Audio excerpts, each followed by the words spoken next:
সংসদে যখন আমরা ঋণ নিয়ে কথা বলতে চাই, ব্যাংকের ঋণ নিয়ে, ইসলামী ব্যাংক দখল নিয়ে যখন আমরা কথা বলতে চাই, তখন মাননীয় প্রধানমন্ত্রী দাঁড়ায় যখন বলে আপনারা সবাই জমিদার যারা ঋণ নেন নাই, এর মধ্য দিয়ে মূলত মাননীয় প্রধানমন্ত্রী ঋণ খেলাপিদেরকে উৎসাহিত করেন। মাননীয় স্পিকার, যে অসত্য সংসদ নেতা নিয়ে অসত্য কথা বলেছেন, এটা এক্সপান্স করার জন্য আপনার কাছে বিনীত অনুরোধ জানাচ্ছি। প্রধানমন্ত্রী এই মাননীয় সংসদে দাঁড়িয়ে বক্তব্য দেওয়ার সময় স্লিপ অফ টাং হয়েছেন, উনি তার ভুল শুধরিয়েছেন।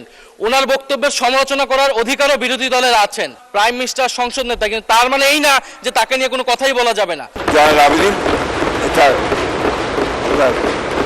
পয়েন্ট আউট করেছেন, প্লিজ লেট মি সে, আমাদের বলতে দিন। আপনার ফ্যাসিস্টের কথা বলেন, ফ্যাসিস্টের আচরণ তো আপনাদের কাছ থেকে আসে। আমি কথা বলছি, আপনারা কথা বলছে, আমরা কেউ কথা বলিনি। উনি যখন বিভিন্ন ভাষণে গিয়ে অসত্য তথ্য দিয়ে বলেন বিরোধী দল মিছিল করতেছে মদের দাম কেন বৃদ্ধি করা হয়েছে, কেন সিগারেটের দাম বৃদ্ধি করা হয়েছে, এরকম অসত্য তথ্য দিয়ে যখন মাননীয় প্রধানমন্ত্রী বক্তব্য দেন, আমরা খুবই আশাহত হই। মাননীয় স্পিকার, আমরা আশাহত হই যখন ঋণ নিয়ে কথা বলতে গিয়ে, সংসদে যখন আমরা ঋণ নিয়ে কথা বলতে চাই, ব্যাংকের ঋণ নিয়ে, ইসলামী ব্যাংক দখল নিয়ে যখন আমরা কথা বলতে চাই, তখন মাননীয় প্রধানমন্ত্রী দাঁড়ায় যখন বলে আপনারা সবাই জমিদার যারা ঋণ নেন নাই, এর মধ্য দিয়ে মূলত মাননীয় প্রধানমন্ত্রী ঋণ খেলাপিদেরকে উৎসাহিত করেন। মাননীয় স্পিকার, আমরা এই ধরনের সংসদ আর চাই না। ধন্যবাদ মাননীয় সদস্য, ধন্যবাদ। এ গ্রেড ক্লিংকারের কনফিডেন্স সিমেন্ট, বাংলাদেশের হৃদয় জুড়ে। একটু বসেন, আপনি একটু বসেন জি, একটু আরো 3-4 জন দাঁড়িয়েছে, আমি আপনাকে ডাকবো। সবাই একটু ধৈর্য সহকারে বসি আমরা, please. Thank you. Mister Zainul Abedin Farooq, মাননীয় সদস্য। অর্ডারে আপনার ডিসকাশন আছে, আপনি এটা দিতে পারেন, যেহেতু সংসদ নেতাকে নিয়ে কথা বলা হয়েছে। আমি আপনাকে বিনীত অনুরোধ করব, আমরা যেমন তেমনি দাঁড়াই না, যখন একটা অসত্য তথ্য এই সংসদে উপস্থাপন করা হয়, তখনই আমাদের সংসদের আমাদের সদস্যের পক্ষ থেকে কথাটা বলার দরকার। সেজন্য আপনার অনুমতি চাই। মাননীয় স্পিকার, মাননীয় সদস্য, একটু আপনি যেহেতু মাননীয় প্রধানমন্ত্রীর কথা বলেছেন, মাননীয় সদস্য মির্জা ফখরুল ইসলাম আলমগীর সাহেব কিছু বলবেন কিনা এই বিষয়ে, যদি আপনি ডেলিগেট করেন ওনাকে দিতে পারি। মাননীয় স্পিকার, 2 মিনিট আপনার জন্য, 2 মিনিট। আমরা এই সংসদকে কার্যকর করার জন্য উভয় পক্ষে একটা সম্মতিতে এসেছি। এই সংসদে কোনো অসত্য বাক্য উত্থাপন করা হোক বা এমন কথা বলা না হোক যে কথায় আমাদের মান সম্মান হানি হয়, সংসদ নেতাকে কটূক্তি করা হয়।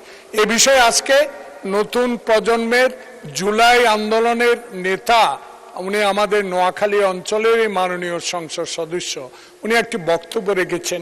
এটাতে আমরা খুবই ক্ষুব্ধ, কারণ আমাদের নেতা উড়ে এসে নাই।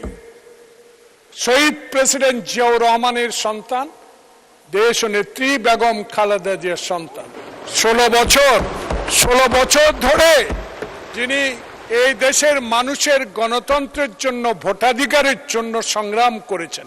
আজকে কোনো লুটের ভোটে নয়, 10টা হুন্ডার 20টা গুন্ডার ভোটে নয়, একটা সুষ্ঠু ভোটের মাধ্যমে সংখ্যাগরিষ্ঠ অর্জন করে সরকার গঠন করেছেন।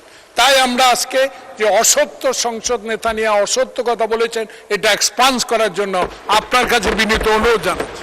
মাননীয় বিরোধী দলীয় চিফ হুইপ, আমরা আসলে বিতর্কে যেতে চাচ্ছি না, একটা বক্তব্যের প্রেক্ষিতে উনি বক্তব্য দিয়েছেন। আমরা আসলে এভাবে চললে তো সংসদ, আচ্ছা 1 মিনিট আপনাকে সময় দেয়া হলো। মাননীয় স্পিকার, এখানে মাননীয় সংসদ সদস্য দাঁড়ালেন, তিনি যদি স্পেসিফিক্যালি বলতেন কোন তথ্যটা এখানে অসত্য, উনি তো ওনার বক্তব্যের প্রেক্ষিতে বলেছেন, উনি কিন্তু ঢালাওভাবে বলে গেলেন যে বক্তব্য অসত্য কথা বলা হয়েছে। ওনাকে তো ফ্যাকচুয়ালি বলতে হবে কোন ইনফরমেশনটা এখানে ভুল ছিল। আর মাননীয় সংসদ নেতার কথা যদি বলেন, প্রধানমন্ত্রীও ভুল করতে পারেন। প্রধানমন্ত্রী এই মাননীয় সংসদে দাঁড়িয়ে বক্তব্য দেওয়ার সময় স্লিপ অফ টাং হয়েছেন, উনি তার ভুল শুধরিয়েছেন। ওনার বক্তব্যের সমালোচনা করার অধিকারও বিরোধী দলের আছেন। ফলে উনি অবশ্যই ওনাকে আমরা সম্মান করি, উনি জিয়াউর রহমানের সন্তান, খালেদা জিয়ার সন্তান, প্রাইম মিনিস্টার, সংসদ নেতা, কিন্তু তার মানে এই না যে তাকে নিয়ে কোনো কথাই বলা যাবে না, তার কোনো বক্তব্যের সমালোচনা করা যাবে না। আমরা তো গণতন্ত্রের দিকে যেতে চাচ্ছি, আমরা কোনো ফ্যাসিবাদের দিকে আবার যেতে চাচ্ছি না। ফলে এটা যাতে মাননীয় স্পিকার আপনি বিবেচনা রাখেন সিদ্ধান্ত নেওয়ার ক্ষেত্রে। জি, মাননীয় মন্ত্রী মির্জা ফখরুল ইসলাম আলমগীর। ধন্যবাদ জনাব স্পিকার। আমাদের মাননীয় ডেপুটি দুঃখিত বিরোধী দলের হুইপ, যে চিফ হুইপ যে কথাটা বললেন, আমার মনে হয় এটা সত্য নয়, সঠিক নয়।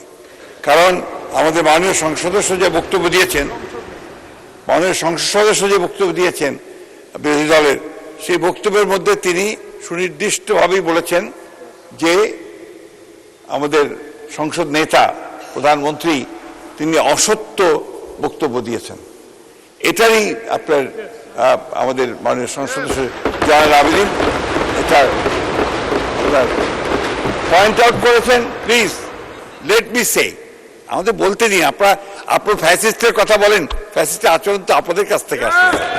No, you must allow us to you must allow us to speak. আমি কথা বলছি, আপনারা কথা বলছি, আমরা কেউ কথা বলিনি। মাননীয় মন্ত্রী, That's the point. মাননীয় মন্ত্রী এদিকে কথা বলেন অ্যাড্রেস করে প্লিজ। এটা হবে, পার্লামেন্টে এটা হয়। জি জি জি। আমি আপনাকে যেটুকু অনুরোধ করতে চাই, যে অংশটুকু অসত্য আছে সেই অংশটুকু দয়া করে আপনি এক্সপান্স করবেন। কারণ আমাদের সংসদ নেতার বক্তব্য সম্পর্কে কোনো অসত্য বক্তব্য এখানে মেনে নেওয়া যাবে না মাননীয় স্পিকার। ধন্যবাদ।